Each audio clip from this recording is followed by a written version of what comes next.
नमस्कार दोस्तों जैसा कि आप जानते हैं मैं जब आपके लिए गूगल शीट्स बनाता हूं उसमें जब मुझे आपके फीडबैक मिलते हैं या फिर कोई इश्यू आइडेंटिफाई होता है तो मैं उसे अपडेट करते रहता हूं।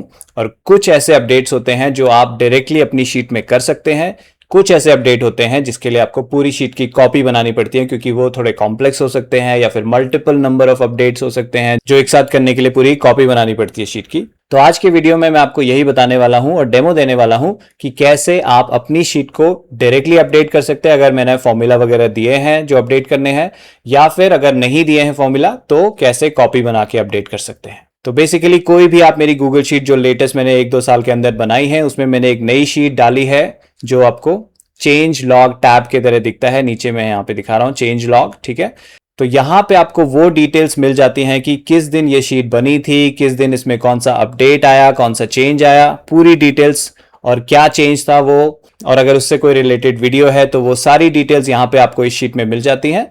बेसिकली ये शीट मेरे एंड पे अपडेट होती है और उसकी डिटेल्स यहाँ पे आपकी डाउनलोड हो जाती है क्योंकि मैंने यहाँ पे एक URL दिया है जिसके थ्रू वो डाउनलोड होती है। यानी कि मैं अपने एंड पे जब भी कोई अपडेट करता हूं, कोई टेक्स्ट डालता हूं यहाँ पे, आपकी शीट में आपको वो दिखने लग जाता है जब आप इसे रिफ्रेश करते हैं। ये अपडेट दिखने से आपकी शीट में चेंजेस नहीं होते, फॉर्मूलाज में कोई चेंजेस नहीं होते। ये सिर्फ एक इंफॉर्मेशन के लिए मैंने दिया है कि मैंने किस तारीख को क्या चेंज किया है। अगर वो इंपॉर्टेंट चेंज है जो शीट की फंक्शनैलिटी को अफेक्ट कर रहा है तो आपको जल्द से जल्द वो चेंज कर लेना चाहिए, और अगर कोई मामूली चेंज है जिससे आपको कोई फर्क नहीं पड़ता तो आप उसे इग्नोर कर सकते हैं और जब नेक्स्ट अपडेट आए तब अपनी शीट को अपडेट कर सकते हैं, ठीक है।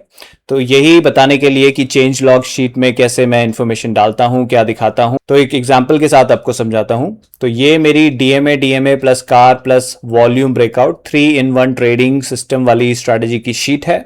अगर आपने इसका वीडियो नहीं देखा है तो मैं डिस्क्रिप्शन में इसका वीडियो दे दूंगा ताकि आपको पता चले कि ये स्ट्रैटेजी कौन सी है। वैसे आज स्ट्रैटेजी के बारे में मैं कुछ नहीं बता रहा हूं, मैं जनरल आपको बताऊंगा जो सभी शीट्स पे एप्लीकेबल है कि कैसे चेंज लॉग में इंफॉर्मेशन देख के आप अपनी शीट को अपडेट कर सकते हैं, ठीक है। तो एग्जांपल के साथ समझाता हूं। अगर मैं नीचे जाऊं, मैं लेटेस्ट अपडेट इसमें कहां पे आ रहे हैं देखें, स्क्रॉल करते रहिए जब तक लास्ट कोई ब्लैंक रो नहीं दिखती आपको, मतलब वहां तक अपडेट्स हैं।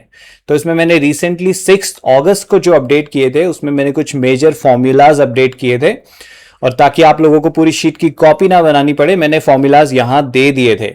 तो मैं समझाता हूं कि कैसे वो दिया था और वो आपको अपनी शीट में सिर्फ फॉर्मूला अपडेट करना हो तो कैसे करते आप।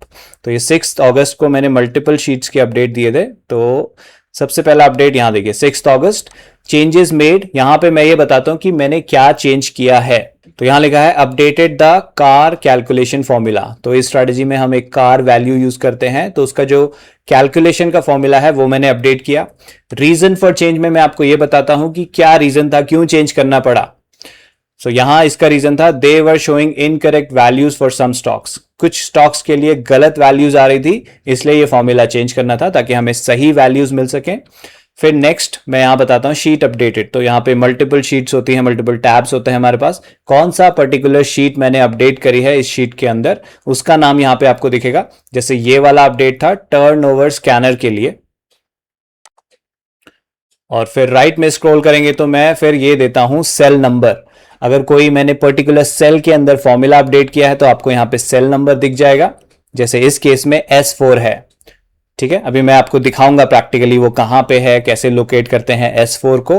और फिर old value in the cell, basically वहां पे एक ऑलरेडी फॉर्मूला है लेकिन मैं यहां पे दिया नहीं क्योंकि फिर बहुत बड़ी शीट हो जाती और थोड़ा मैसअप हो जाता, इसलिए मैंने ओल्ड वैल्यू नहीं दिया है लेकिन न्यू वैल्यू दिया है जो इंपॉर्टेंट है। बेसिकली आपको न्यू वैल्यू अपने उस सेल में डालनी है।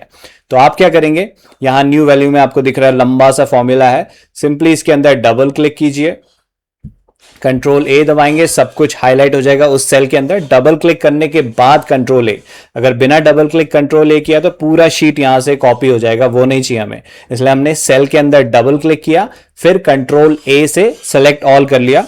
अब कंट्रोल सी दबाया मैंने या फिर राइट क्लिक करके मैं इसे कॉपी कर सकता हूं, ठीक है। अब ये मेरे क्लिपबोर्ड में आ गया कंप्यूटर के।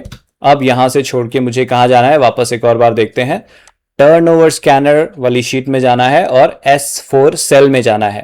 तो नीचे देखिए यहां पे टर्नओवर वाला दिख रहा है मुझे, तो टर्नओवर में मैं गया और S4 में मुझे ये अपडेट करना है। तो ये S4 क्या होता है, आपको ऊपर दिख रहे होंगे कॉलम के नंबर अल्फाबेट्स लगे हुए हैं, तो मुझे अल्फाबेट S को ढूंढना है और 4 का मतलब है row number. Left hand side में आपको रो नंबर 1 2 3 4 ऐसे दिख रहे हैं, तो S4 का मतलब है जहां S कॉलम और 4th रो हो वहां पे, तो वो है ये वाला।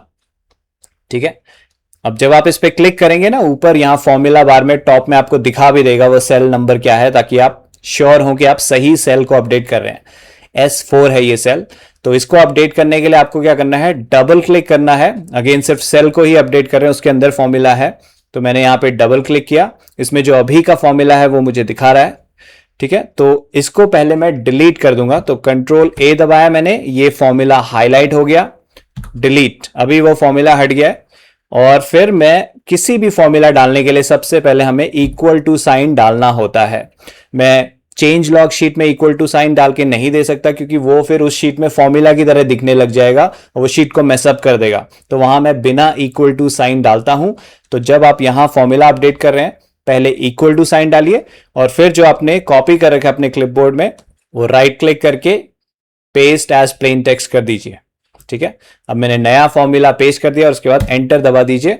अब ये नए फॉर्मूला के अकॉर्डिंग मुझे सारा डेटा दिखाएगा।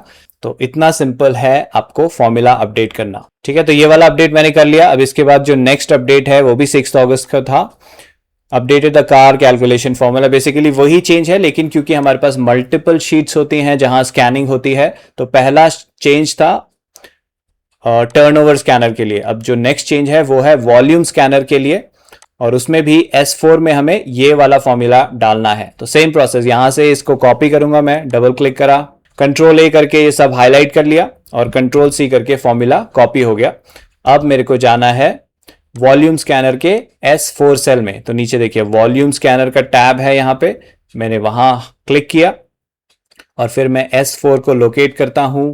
यहां है मेरा S कॉलम और ये रहा मेरा 4th रो। फॉर्मूला बार में देखेंगे आप तो S4 दिखा रहा है, तो डबल क्लिक कीजिए इसे और फिर थोड़ा टाइम लगाएगा ये दिखाने में। ओके, कंट्रोल A से सब कुछ हाईलाइट किया, डिलीट किया, इक्वल टू साइन और फिर पेस्ट किया मैंने फॉर्मूला और एंटर दबा दिया। अब ये नए फॉर्मूला के हिसाब से काम करना शुरू कर देगा। तो इतना सिंपल है फॉर्मूलाज को अपडेट करना चेंज लॉग शीट में से देखकर। और राइट हैंड साइड में अगर कोई रिलेटेड वीडियो है, उससे रिलेटेड मैंने कोई वीडियो बनाया है ये इन्फॉर्मेशन शेयर करने के लिए, तो उसका लिंक मैं यहाँ पे दे देता हूँ। तो अगर रिलेटेड वीडियो खाली है, मतलब मैंने कोई वीडियो नहीं बनाया था उससे रिलेटेड। ये तो हो गया फॉर्मूला इंडिविजुअल कैसे अपडेट करना है। अब कई बार क्या होता है, कॉम्प्लेक्स चेंजेस होते हैं, तो फॉर्मूला अपडेट करना इतना आसान नहीं होगा आपके एंड पे। तो उस केस में मैं क्या करता हूं, कैसे आपको पता चलेगा कि फॉर्मूला अपडेट से काम चल जाएगा या पूरी शीट की कॉपी बनानी पड़ेगी। तो उसके लिए ये देखिए, जो 1 अगस्त को मैंने अपडेट किए हैं, ठीक है, मैंने यहाँ पे लिख दिया क्या है अपडेट, रीजन क्या है, कौन सी शीट अपडेट हुई है, लेकिन मैंने फॉर्मूलाज में डैश डैश दिया है क्योंकि ये मल्टीपल अपडेट्स थे, कॉम्प्लेक्स अपडेट्स थे। तो जहां आपको new value after change dash मिले, मतलब वो आप खुद से चेंज नहीं कर सकते। उसके लिए आपको फाइल में जाके पहले मेरी ओरिजिनल शीट खोलनी है। वो कहां से खोलेंगे आप, नीचे मैं स्ट्रैटेजी टैब देता हूं आपको।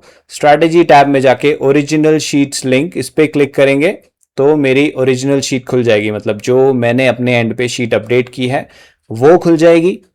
और फिर वहां जाके फाइल मेक अ कॉपी करेंगे आप, तो यहाँ पे शीट का नाम आ जाता है। शीट का नाम वैसे ही रखिए जैसा आ रहा है, क्योंकि इसमें शीट की डिटेल्स और वो कब लास्ट अपडेट हुई थी, वो डेट वगैरह सब कुछ इसमें होता है, तो उसको वैसे ही रखिए। और फिर मेक अ कॉपी दबाने के बाद मेरी शीट की एक कॉपी बन जाएगी जिसे आप अपने लिए यूज कर सकते हैं। और फिर उस शीट में अपना डेटा ट्रांसफर कर लीजिएगा पुरानी शीट से नई शीट में। जो आपने बाइंग की है, जो आपने सेलिंग की है या कोई और चेंजेस किए हैं, वो सब आप पुरानी शीट से नई शीट में डाल सकते हैं। डेटा कैसे अपडेट करते हैं एक गूगल शीट से दूसरी गूगल शीट में मैन्युअली, उसका वीडियो मैंने अलग से बनाया है, जो मैं आपको डिस्क्रिप्शन में, वीडियो के डिस्क्रिप्शन में दे दूंगा। वहां से जाके आप उस वीडियो को चेकआउट कर सकते हैं अगर आपको नहीं पता कि गूगल शीट में एक शीट से दूसरी शीट में सेफली कैसे डेटा ट्रांसफर करते हैं। तो दोस्तों, उम्मीद करता हूं इससे आपको हेल्प मिलेगी समझने में कि चेंज लॉग शीट करके आप आसानी से अपनी शीट को एडिट कर सकते हैं, फिक्स कर सकते हैं अगर सिंपल चेंजेस हैं, नहीं तो पूरी कॉपी बना के पूरी शीट अपडेट कर सकते हैं। इससे रिलेटेड आपको कोई भी क्वेश्चन है तो प्लीज़ कमेंट में बताइए, मुझे खुशी होगी आपको आंसर करने में। थैंक यू दोस्तों।